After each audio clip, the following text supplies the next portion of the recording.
We played hide and seek for hours, raised our shadows among the pines. So offshore, playful and free, without a care in the world. I was one rich little girl, daydreamer, kidnap me, take me back all the way. Hi everyone, today I want to talk about a question that I get asked all the time. It's probably my most frequently asked question, and it comes up in conversations and in emails and in questions below my video. And that is, how much money do you actually need to retire? I thought it would be a worthwhile discussion.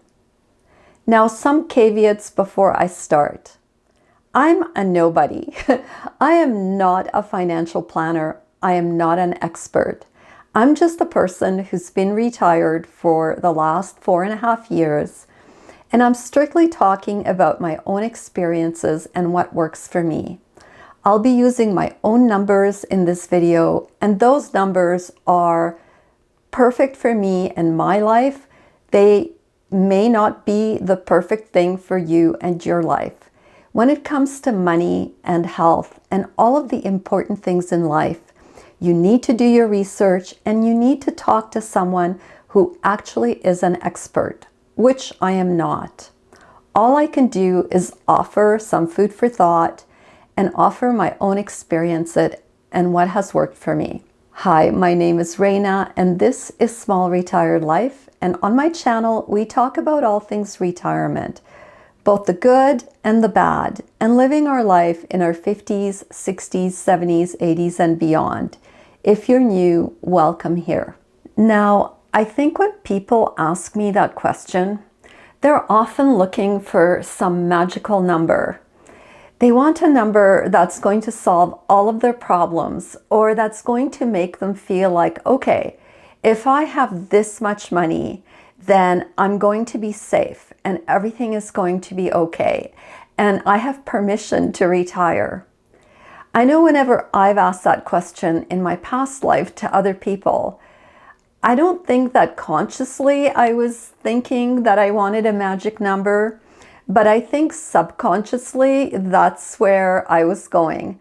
I wanted someone to give me the answer, the perfect answer that would make me feel really good about where I was at and if it was safe for me to retire. Now, I have to be honest, it doesn't quite work that way. Something that's right for me and that works for me will not necessarily work for you. And something that works for your neighbor will not necessarily work for your sister. And so on and so on. We each have such unique situations and unique lives and different needs. And so one number is not the safe number. It's not going to be the perfect number for someone else. The trick is to find your own perfect number. Retirement is deeply personal. It is really built around your values, your morals, your ethics, your needs and your wants, and quite frankly, how much money you have in the bank or what kind of pensions you are eligible to receive. So today I'm going to walk you through the exercise of that question, and I will be using my own numbers. Now, I'm not going to give you every financial detail of my life, but I will give you kind of the roadmap that I used when I was thinking about my own retirement, and specifically if my finances would be able to cover me. And I will also give you a couple of really simple exercises that you can do to kind of understand how investment income works and how you can think around the issue of investments. For those of you that have a pension, it's a lot easier because you know how much you're receiving around your pension. Someone else is putting a certain amount of money into your bank account when you have a pension, and you don't have to worry about it. You're not making decisions around how much you can take out or what kind of stocks or bonds or savings accounts you have. Your pension is managed by someone else. I manage my own money and my own life right now. Eventually, I will be getting some pensions, but right now, I only have investment savings. And so my numbers will really come from that. And then I can also give you a little scenario of what would happen when I do start receiving some government pensions. So let's go ahead and talk about all of the things. Let's talk about my numbers. I need around $3,400 a month to exist in my townhouse and in my lifestyle. Now, I have a video that I've done in the past on my monthly expenses, but it was done a little while ago, and since then, my monthly expenses have changed. My condo fees have gone up, my insurance has gone up, my taxes have gone up substantially, and pretty much all of the payments that I'm making are higher than they were last year. But in a nutshell, I need around $3,400 a month. I don't receive any kind of pension payments yet. I'm not 65, so I'm just strictly depending on money that I have saved and the income that it's paying me in the form of interest payments and dividend payments each month.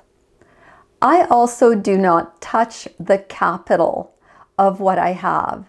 And what I mean by that is that let's say you have $100,000 invested and you are getting $10,000 in investment income each year. Now you wouldn't be, because that would be like an amazing return. But let's pretend that you receive $10,000 a year in between interest and dividends. When I say you don't touch your capital, it means that you're not spending that $100,000. You're only spending the $10,000 that it generates in income.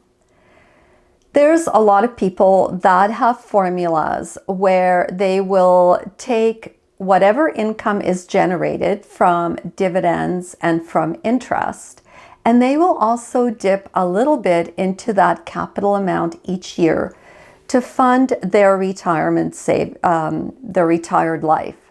Now, I'm not really smart enough to do that, and I don't really want to dip into my capital, at least not yet, because I'm not receiving any pensions. Every time you dip into that capital, into that base amount, then you will have less money in the future to generate interest. I make my life simple. I have a certain amount of money set aside. I make sure that the interest and the dividends that are generated by that amount of money equal to $3,400 or more per month so that I can fund my retirement. This is why it's really important to know what your spending is each month. As boring as it sounds, you really have to look at your budget. You have to understand, this is critical. You must understand how much money you're spending each month, because that will actually tell you how much money you need per month once you retire that needs to be generated either by pensions or investments or whatever else you're going to receive. So in my case, I knew I needed $3,400 a month in order to not have to work. And that was my minimum. So I need my investments and anything that I have saved to generate $3,400 a month in income. The logical question then is, how do you generate that $3,400? How much do you actually need to have saved in order to get $3,400 in both interest and or dividends? Well, we'll take an example. There's an ETF that I own, and the only reason I'll be using it for this example is because that ETF has been created by banks to generate 4 cents per share per month in income. So for every share, it's actually a unit, but we'll call it a share. So for every share of that ETF that you purchase, you will receive 4 cents. Now, currently, that ETF is trading at around $9.24 per share. So for every $9.24 that you spend on purchasing this ETF, you will receive 4 cents in income. I am going to take my $3,400 a month and annualize it. So 3,400 times 12 is 40,800. If I was to buy only this one ETF, I would need to generate $40,800 per year in income. As we discussed, one of those shares is $9.24, and it generates 4 cents per month in income. 4 cents per month is 48 cents per year. 40,800 divided by 48 cents is 85,000. So I would need 85,000 of this particular ETF, 85,000 shares sitting in my investment account. That 85,000 shares will generate that 40,800 per year. Now, 85,000 shares times $9.24, which is the cost per share, equals 785,400. So you would need $785,000 in order to purchase the number of shares that you need of this particular ETF to generate your $3,400 a month. Of course, this is a very imperfect exercise because it's assuming that you're only buying one kind of investment. I just wanted to illustrate how much of a specific investment you would need to buy, how much money it would take to actually generate the income that I need of $40,800 a year. If I had my money sitting in a high interest savings account, and that high interest savings account paid approximately 3% in interest per year, I would need to have $1.35 million in that savings account to generate the $40,800 or so dollars per year that I need to live on. So the exercise for you is that you need to figure out how much you actually require to live on every month and then annualize that. So take your monthly number times 12 and then figure out what kind of things you can invest in to generate enough interest or dividends that will give you the income that you need, but also keep you relatively risk-free. The ETF that I was using as an example, and I don't want to give you the name of it because I'm not here to recommend any specific thing, but that ETF is managed and it is created strictly to pay that 4 cents per month. So it has paid that for many, many, many years. Your savings accounts, your high interest savings accounts, they often have a certain interest rate associated with them. However, that interest rate can fluctuate year to year, just so be aware. So you need to go through a bit of an exercise to get an idea of how much money you need in savings in order to generate the monthly income that you require. If you don't know how to do that yourself, then get some help to figure out what makes sense for you. Asking the question, how much money do I need in order to retire, is kind of like asking, how much money do I need to buy a house? Well, what kind of house do you want? Do you want a small little studio apartment? Do you want a townhouse? Do you want a little small bungalow? Do you want a big house? Do you want a house by the river? What area do you want to buy in? There are so many factors that are involved. And I know it's a bummer to hear someone say, I don't have a magic number, because we all want the magic number. But the fact is, it truly is different for everyone. The exercise that I gave you and the numbers that I went through really applied to myself. But, if you can figure out your monthly expenses and your yearly income that you need, that is the most important stepping stone to figure out your magic number. That magic number really depends on your circumstances. I mean, do you want to travel? If you want to travel, you're going to need to save a lot more money. If you want to continue spending on things maybe the way you're spending right now, if you're spending a lot of money buying clothes and buying a new car every year and that new iPhone every year, then you will need to factor that into your monthly budget and allow for a yearly income that will cover all of that. So it really depends on what you want your retirement to look like.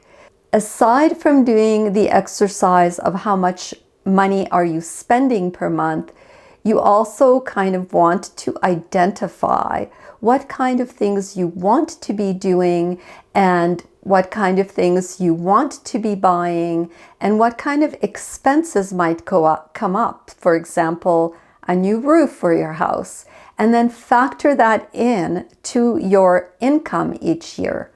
And then you will need to save enough money to cover those types of things. Now, I have only been speaking in terms of savings and having savings to cover off your living expenses in retirement. Some of you have pensions, and so you can include those pensions as part of your income. In my case, I will start receiving one pension when I'm 65. I will start receiving OAS, which is the old age supplement that most Canadians are entitled to. That supplement will be just over $700 a month before tax. Of course, there will be taxes taken from that. Now, what that means is that monthly number of $3,400 that I need, that's coming currently from my savings, I will need $700 less per month coming from my savings because I will be able to cover that from a pension that will be coming from the government. Once I start receiving my Canada pension, which I will probably claim when I'm around 67, that will be around $1,300 or so a month for me. Then that will reduce the amount that I need to rely on from savings. Again, I will need to readjust my numbers as I'm receiving some of these pensions, and I will have to redo some calculations. But right now, I don't get anything and I need $3,400 a month, so I need enough in savings to cover that. So, how much money do you need to retire? Well, you need your number, not mine, not someone else's, not your neighbors or your friends. You need your number, and you get that number by looking at your expenses, understanding how much money you need per month to live on, then looking at the options for investment and getting help with that if you need it, and understanding how much you need to have in savings to generate the number of your expenses. And then also understand what you want to be doing when you retire that perhaps you're not doing right now, like travel, for example, and then account for those expenses and ensure that you have enough in savings to cover that off. If you can line up your retirement income with your expenses and make that work, you will have peace of mind. I know all of this can be really overwhelming. There's all these numbers, and some people just hate talking about investing. They don't understand investing. What I would say is get some help. Find someone you can trust who can help you figure out how much money you need to save, invest, or what you can invest it in. And that will ease some of the pressure. Be careful. There's a lot of people out there who want to help you with your money who are not necessarily honest. All of these people on the internet who tell you they can make you $400,000 a year just like that, don't trust them. Be very judicious in who you actually ask for advice. Speak to a professional to get some help. This is all I have for this week. I hope the little exercises were intriguing and that you might want to try them just for fun. Again, remember, they are not the complete answer. There's a lot of things that go into finding that number that you need to save up for your own retirement. But hopefully I gave you some food for thought. Thank you so much for watching, and I will see you all next week at my regular time. Bye.